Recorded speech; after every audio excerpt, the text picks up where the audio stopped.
you want to be comfortable and you want to have friends and you want to be like early days, being like short, being 5 feet tall.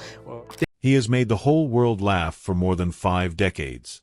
From the gritty streets of New York's acting scene to the glittering heights of Hollywood, Danny DeVito has been one of the most recognizable faces in American entertainment. At 80 years old, he is still working, still creating, and still showing up on screen with that unmistakable energy that audiences have loved for generations. But behind the jokes, behind the performances, behind the laughter that he has gifted to millions of people around the world, there is a story that very few people know. A story that is quiet, painful, and in many ways, heartbreaking. Because the truth about how Danny DeVito actually lives today is not what most people imagine. It is not the grand Hollywood life that fame promises. It is something far more complicated, far more lonely, and far more human than any of his characters have ever been. And the deeper you look into his journey, the more you realize that the man behind all those laughs has been carrying an enormous weight for most of his life. This is that story. Danny DeVito was born on November 17, 1944, in Neptune City, New Jersey. He was the youngest child in the family, and from the very first chapter of his life, the circumstances surrounding him were not easy. His mother, Julia, was already in her early 40s when he arrived, and by her own admission in later years, she had not planned on having another child. She had already raised several kids and felt that her days of mothering were behind her. The fact that she eventually said she was proud of him does not erase what that kind of unwanted beginning does to a child's sense of self. Psychologists have long studied the effects of perceived parental rejection on childhood development. Children who grow up sensing that they were not entirely wanted by a parent tend to carry a deep, invisible wound. They spend years trying to prove themselves, seeking validation in ways that can shape every major decision of their adult lives. For Danny DeVito, that wound became a kind of engine. He pushed. He worked. He refused to stop. But that does not mean the pain was not real. His father, Daniel Sr., ran a small candy shop in Asbury Park and was by most accounts a warm and sociable man during daylight hours. He was well-liked in the community and known for his generosity with the neighborhood kids. But when the evenings came and alcohol entered the picture, the atmosphere inside the DeVito home shifted dramatically. Danny grew up learning to read the signs of what kind of night it was going to be before it fully arrived. He learned to gauge moods, to disappear when he needed to, and to find safety wherever he could. That kind of childhood hypervigilance does not simply vanish when a person grows up. It becomes woven into the fabric of who they are. The neighborhood Danny grew up in was rough and getting rougher throughout the 1950s. By the time he was a teenager, drug use had consumed parts of his community so completely that young men around him were disappearing one by one into addiction, crime, or early graves. He has spoken in various interviews over the years about childhood friends who did not survive their teens. That is not a small thing to carry. Growing up surrounded by that kind of loss shapes a person's relationship with mortality, with urgency, and with the question of what their own life is actually for. There is something else about Danny DeVito's life that most casual fans have never fully understood. He has lived his entire life inside a body that causes him daily, physical pain. Danny DeVito has a rare skeletal condition known as Fairbanks disease, also called multiple epiphyseal dysplasia. It is a disorder that affects the development of the bones, particularly in the joints, and it is responsible for his unusually short stature. He stands at 4 feet 10 inches, which has been both the source of countless jokes and the defining visual characteristic of his public persona. But what the jokes leave out is everything that happens beneath the surface. Fairbanks disease does not just affect a person's height.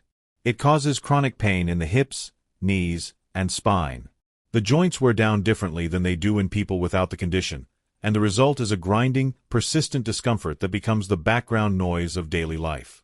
For Danny DeVito, that background noise has been playing for 8 decades. What makes this particularly remarkable is that he chose a profession that is physically demanding even for people without chronic pain. Acting involves long hours on set, physical performances, stunts, and the kind of energy expenditure that would exhaust anyone. DeVito did it anyway.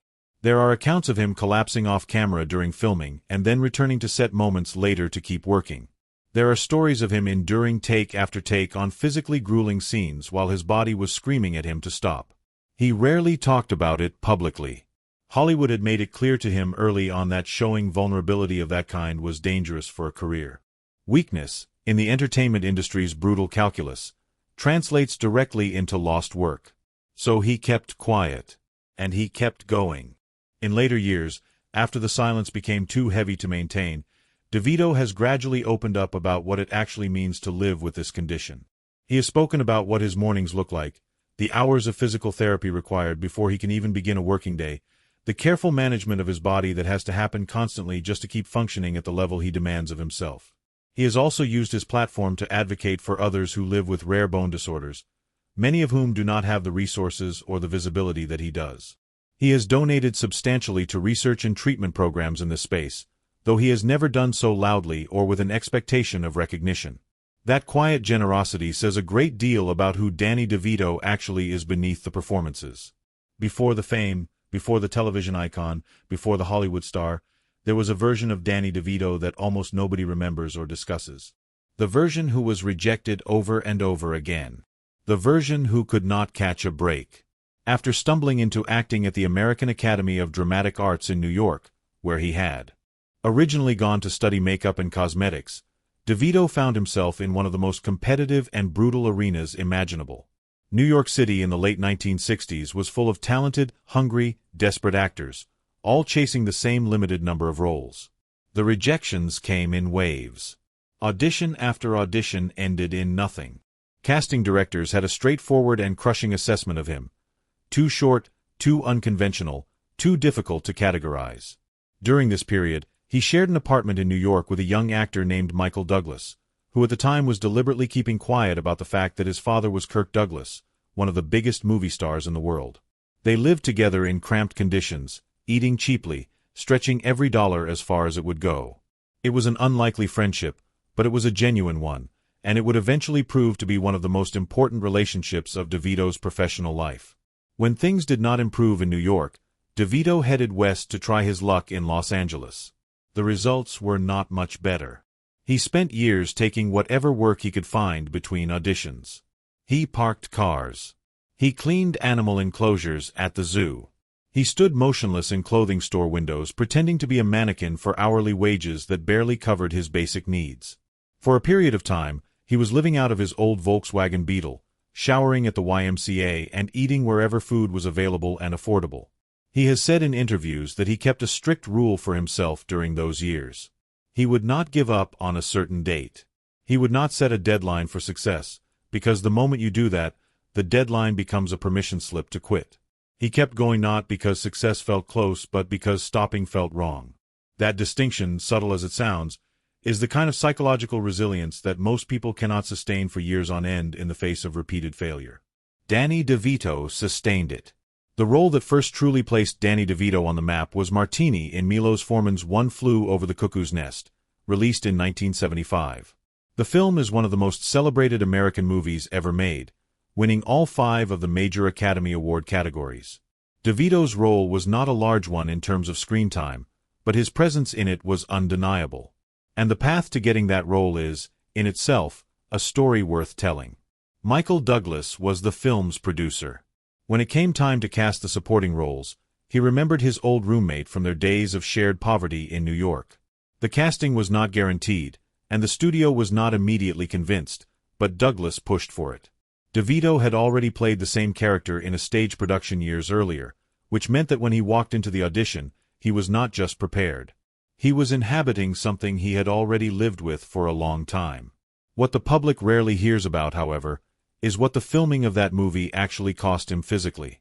It was shot inside a real psychiatric facility, and the environment was intense by every account from cast and crew. For DeVito, who was dealing with the constant pain that his condition created, the long shooting days in that charged setting were genuinely punishing. He pushed through without complaint, but the toll was real. The film's success opened doors. But Hollywood has a particular way of welcoming someone through those doors while simultaneously trying to reshape them into something more palatable. DeVito was told, repeatedly and by multiple people in positions of power, that his appearance was a problem. The suggestion was not subtle. Surgery. Leg lengthening procedures. Facial reconstruction. There was even, reportedly, a financial offer attached to one of these proposals, a sum substantial enough that most struggling actors would have at least considered it seriously. He refused every time. There is a line he has been associated with that captures his thinking precisely. He would rather be a first-rate version of himself than a second-rate version of someone else. It sounds simple. In practice, in the context of an industry that was actively offering him money to become someone else, it took real courage to live by that principle. In 1978, Danny DeVito made a decision that almost everyone around him thought was a catastrophic mistake. He was beginning to build momentum in films, and he chose to walk away from that momentum to join a television sitcom. At the time, the prevailing wisdom in Hollywood was that film and television were separate worlds, and that moving from one to the other in the wrong direction was essentially career suicide. His agent told him not to do it. Industry contacts shook their heads. He did it anyway. The show was Taxi, and the character he played was Louis De Palma, the dispatcher at the Sunshine Cab Company. De Palma was not a hero. He was not even particularly likable by conventional standards. He was petty, manipulative, small-minded, and cruel in ways that were sometimes genuinely uncomfortable to watch. And yet, audiences could not get enough of him. There is something worth pausing on here about what Danny DeVito brought to that character. De Palma's cruelty was never random or cartoonish. There was always something recognizably human underneath it, something wounded and defensive, something that was responding to a world that had treated it without much kindness. DeVito has talked about how he prepared for scenes by sitting quietly and mentally listing all the people and institutions that had rejected him over the years. That is not a small psychological act. It means reaching back into genuine pain and converting it into performance, night after night, season after season. That performance earned him a Golden Globe in 1981 and an Emmy in the same year. The Emmy win was particularly meaningful because he had been passed over during the show's earlier seasons despite delivering performances that critics openly admired. When he finally won, he delivered what became the shortest acceptance speech in Emmy history. He thanked the voters, said he was genuinely happy about it, and called Taxi the best show on television. 12 words. And then he walked off. Around the time Taxi was transforming his career, Danny DeVito's personal life was also changing in ways he had not expected. He met Rhea Perlman under circumstances that were, by any measure, unusual. She had come to his apartment to end a relationship with his roommate. Instead, she ended up spending the evening talking with DeVito. By his own account, he knew within the first 20 or so minutes of their conversation that he wanted to marry her.